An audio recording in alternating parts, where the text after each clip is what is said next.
So Dhaka ఎయిర్పోర్ట్ని అయితే ప్రస్తుతానికి నిలిపివేశారు. ఇటు ఎయిర్ అరేబియాకి సంబంధించిన షార్జా నుంచి ఢాకాకు వెళ్లాల్సిన ఫ్లైట్ని కూడా చత్తోగ్రామ్కి దాన్ని డైవర్ట్ చేసినట్టు తెలుస్తుంది. అలాగే అమెరికాకి సంబంధించిన క్యాథే పసిఫిక్ ఎయిర్లైన్స్ హాంకాంగ్ నుంచి ఏదైతే ఢాకాకు వెళ్లాల్సిన ఫ్లైట్ ఉందో దాన్ని కూడా ప్రస్తుతానికి నిలిపివేసినట్టుంది. అది గాల్లోనే చక్కర్లు కొట్టిన తర్వాత ల్యాండ్ అవ్వలేని పరిస్థితిలో దాన్ని కూడా ఆ ఫ్లైట్ని కూడా డైవర్ట్ చేసినట్టు తెలుస్తుంది. సో బిమాన్ బంగ్లాదేశ్ ఎయిర్లైన్స్ ఫ్లైట్ ఏదైతే సైదాపూర్ నుంచి ఢాకాకు వెళ్లాల్సింది ఉందో దాన్ని కూడా డైవర్ట్ చేశారు.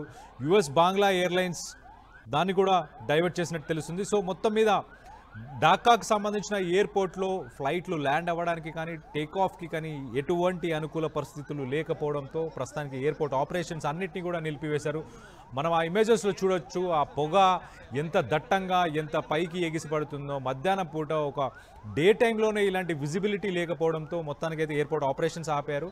అలాగే బంగ్లాదేశ్కి సంబంధించిన నేవీ అండ్ ఎయిర్ ఫోర్స్కి సంబంధించిన ఏజెన్సీస్ అన్నీ కూడా దాంట్లో ఆ మంటలని కంట్రోల్ చేసేదానికి అవన్నీ కూడా నిమగ్నమైనట్టు చాలా క్లియర్గా తెలుస్తుంది. ఒక రకంగా మీరు చూడొచ్చు, ఇటు ఎయిర్ ఫోర్స్ అలాగే బంగ్లాదేశ్కి సంబంధించిన నేవీ అలాగే వీళ్ళందరూ డిఫెన్స్కి సంబంధించిన బలగాలు కూడా అక్కడికి వచ్చాయంటే మీరు అంచనా వేయచ్చు ఏ మోతాదులో అక్కడ మంటలు అంటుకున్నాయి, ఏ మోతాదులో అక్కడ మంటలు ఎగిసి పడుతున్నాయి అనేది మీరు చూడొచ్చు.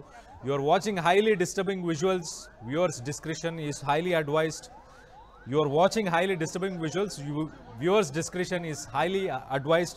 సో మొత్తం మీద బంగ్లాదేశ్కి సంబంధించిన ఢాకా ఎయిర్పోర్ట్లో మంటలు ఎగిసిపడుతున్నాయి. మరి దీనికి గల కారణం ఏంటి అనేది ఇప్పటిదాకా ప్రస్తుతానికైతే ఎయిర్పోర్ట్ నుంచి కానీ అలాగే ప్రభుత్వం నుంచి కానీ ఎలాంటి అఫీషియల్ స్టేట్మెంట్ లేదు. ప్రస్తుతానికి అక్కడ ఎగిసిపడుతున్న మంటలని కంట్రోల్ చేయడానికి వాళ్ళు ప్రయత్నిస్తున్నట్టు చాలా క్లియర్గా తెలుస్తుంది. ఆ విజువల్స్లో చూడండి ఎంతగా మంటలు ఎగిసిపడుతున్నాయో చూడండి. అసలు ఆ పరిసర ప్రాంతాల్లో ఏమీ కనిపించట్లేదు. అంత దట్టమైన పొగతో ఒక్కసారిగా మరి అక్కడ కార్గో ఉంటుంది కాబట్టి కార్గోని నిలిపివేస్తారు కాబట్టి ఆ కార్గో అంతా కూడా అంటే ఆ లగేజ్ కానీ ఆ సామాన్లు ఏవైతే ఇంపోర్ట్స్కి సంబంధించి దిగుమతులకు సంబంధించిన అవన్నీ కూడా మంటలకి అంటుకున్నట్టు తెలుస్తున్నాయి. సో వాళ్ళు కొన్ని ఫైర్ ఇంజన్స్కి సంబంధించి వాటితోని ఆ మంటల్ని అదుపులోకి తీసుకువచ్చే ప్రయత్నం చేస్తున్నట్టు కనిపిస్తుంది. ఆ విజువల్స్లో చూడొచ్చు మీరు చాలా క్లియర్గా. ఆ మంటలు ఆ బిల్డింగ్ ఎంత ఎత్తుకి మంటలు ఎగిసి పడుతున్నాయో చూడండి. దాని పరిసర ప్రాంతాల్లో అసలు ఏముందో కూడా మనకు కనిపించలేనంత సిచ్యువేషన్ అయితే అక్కడ కనిపిస్తుంది. సో భద్రతా దళాలు భద్రతా బలగాలు కూడా మనం చూడొచ్చు.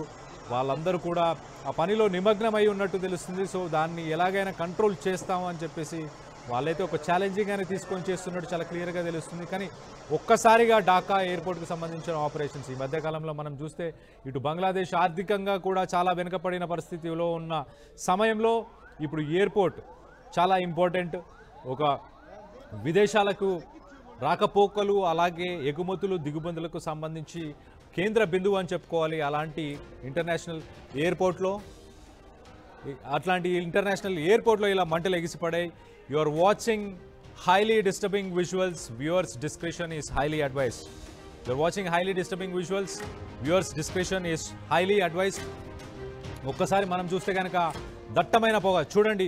ఇంటర్నేషనల్ ఎయిర్పోర్ట్ ఆర్థికంగా బంగ్లాదేశ్ ఆల్రెడీ వెనకబడి ఉన్న సమయంలో ఇప్పుడు పెద్ద దెబ్బే అనుకొని చెప్పుకోవాలి. ఒక రకంగా ఆర్థికంగా బంగ్లాదేశ్ని ఇంకా వెనక్కి నెట్టేసే ప్రయత్నం చేస్తుంది. సో ఖచ్చితంగా ఇది మరి దీనికి గల కారణాలు ఏంటి అనేది అక్కడ ఉన్న అధికారులు మరి వాళ్ళు పూర్తిగా దర్యాప్తు చేసిన తర్వాతనే వెల్లడిస్తారు అన్నట్టు తెలుస్తుంది. సో మొత్తం మీద అయితే ఒక రకంగా మనం చూస్తే ఆ బిల్డింగ్కి సంబంధించి చూడండి ఆల్మోస్ట్ ఒక 3 ఫ్లోర్ల పైన భవనాలు ఉన్నాయి. అవి 3 ఫ్లోర్ల కంటే ఎత్తున ఉన్న భవనాలు. ఎయిర్పోర్ట్కి అతి సమీపంలో ఎయిర్పోర్ట్లో ఒక భాగంగా ఉండే ఈ కార్గో ఏరియా రన్వేకి అతి దగ్గరగా ఉంటుంది. ఈ రన్వే టేక్ ఆఫ్ కానీ ల్యాండింగ్ కానీ జరగని పరిస్థితి ప్రస్తుతానికైతే అలాంటి ఒక పరిస్థితి నెలకొంది. 4 అంతస్తుల భవనంలో ఎగిసి పడుతున్నాయంటే చూడండి ఆల్మోస్ట్ ఆ 3 ఫ్లోర్ల మంటల్లో అంటుకున్నట్టు తెలుస్తుంది. అటు వైపున కూడా మనం ఎయిర్పోర్ట్కి సంబంధించిన రన్వే వైపు కూడా అక్కడి నుంచి కూడా మంటల్ని ఆపే ప్రయత్నం కూడా చేస్తున్నట్టు తెలుస్తుంది. ఇటు బయట నుంచి అలాగే ఇటు ఎయిర్పోర్ట్ రన్వే సైడ్ నుంచి రెండు సైడ్స్ నుంచి కూడా మంటల్ని అదుపులోకి తీసుకొచ్చే ప్రయత్నం చేస్తున్నారు. కానీ భారీ ఎత్తున మంటలు ఎగిసిపడుతున్నాయి కాబట్టి మరి వాటన్నిటిని కంట్రోల్ చేయడానికి ఇంకా కాస్త సమయం పట్టే అవకాశం ఉన్నట్టు చాలా క్లియర్గా తెలుస్తుంది. బంగ్లాదేశ్కి సంబంధించిన షాజాలాల్ ఎయిర్పోర్ట్లో ఈ సంఘటన చోటు చేసుకుంది. You are watching highly disturbing visuals. Viewers description is highly advised. మనం చూడొచ్చు ఆల్మోస్ట్ అది ఒక 50 ఫీట్ హైట్లో ఉన్న బిల్డింగ్ పై నుంచి ఒక 100 ఫీట్కి సంబంధించిన పొగ అలాగే మంటలు ఎగిసిపడుతున్నట్టు చాలా క్లియర్గా తెలుస్తుంది. సో ఒక రకంగా ఆ మంటల్ని కంట్రోల్ చేయడానికి మరి చాలా సమయం పట్టేలాగుంది. భద్రతా బలగాలు అన్నీ కూడా వాటి ఎఫర్ట్స్ని పెడుతున్నాయి. ఆ భద్రతా బలగాలను మనం చూడొచ్చు. ఎయిర్పోర్ట్ బయట ఆల్రెడీ ఫైర్ ఇంజన్స్ని పెట్టుకున్నారు. వాటన్నిటిని కూడా ఒక 25 టీమ్స్ ఆల్రెడీ ఆ 25 టీమ్స్ని కూడా ఇంకా పెంచే ప్రయత్నం కూడా చేస్తున్నట్టు తెలుస్తుంది. భద్రతా బలగాలని అక్కడ మోహరించారు. మొత్తానికైతే వాటిని కంట్రోల్ చేసే ప్రయత్నం చేస్తున్నారు. కానీ ఒక తుఫాను ముందు ఒక పిస్టల్ గన్ లాగా ఉంది అక్కడ వాళ్ళు చేస్తున్న ప్రయత్నం. ఒక రకంగా ఆస్తి నష్టం అయితే ఖచ్చితంగా చెప్పలేనంత ఆస్తి నష్టం ఉండే అవకాశం ఉంది. మరి దీంట్లో ఎలాంటి ప్రాణ నష్టం ఉందా లేదా అని మరిన్ని వివరాలు తెలుసుకునే ప్రయత్నం చేద్దాం. దీనికి సంబంధించి మరిన్ని వివరాలు తెలుసుకునే ప్రయత్నం చేద్దాం.